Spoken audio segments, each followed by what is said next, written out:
जय शिवराय. मी सचिन हवळे पाटील. गेल्या 8 दिवसांपासून मी हिमाचल प्रदेशला परिवारासह ट्रिपला गेलो होतो. त्यामुळे बऱ्याच बांधवांचे फोन घेऊ शकलो नाही, त्याबद्दल दिलगिरी व्यक्त करतो. बऱ्याच बांधवांचे व्हॉट्सअपवर मेसेज आले, ऍडमिशन चालू होत आहे पण आमचे कुणबी सर्टिफिकेट निघत नाही, व्हॅलिडिटी होत नाही. हा प्रत्येक तालुक्यात, शहरात आणि प्रत्येक जिल्ह्यात हा प्रॉब्लेम तयार होत आहे. अधिकारी जाणून बुजून त्रास देत आहेत, पैसे मागत आहेत. मनोज दादा या सर्व गोष्टींवर बारीक लक्ष ठेवून फॉलोअप पण घेत आहेत. मनोज दादाचे सततचे दौरे, उपोषण यामुळे तब्येत खराब होत आहे. त्यामुळे इथून पुढे 1 वर्ष दौरे दादांनी बंद केलेले आहे. आपण प्रत्येकाने दादांना थोडा काळ आराम करू देऊ. प्रत्येकाने या मराठा आंदोलनाच्या यज्ञात झोकून देऊन आपल्याला बांधवांच्या अडीअडचणी दूर करण्यासाठी सगळ्यांनी पुढे यायचंय.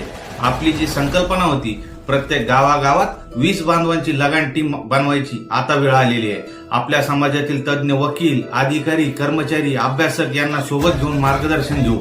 मुलांच्या करिअरसाठी शिक्षण क्षेत्रातील तज्ज्ञ व्यक्ती, संस्था चालक, क्लासेस चालक यांची मदत घेऊ. दवाखान्यातील अडीअडचणीसाठी तज्ज्ञ डॉक्टर्स यांची मदत घेऊ.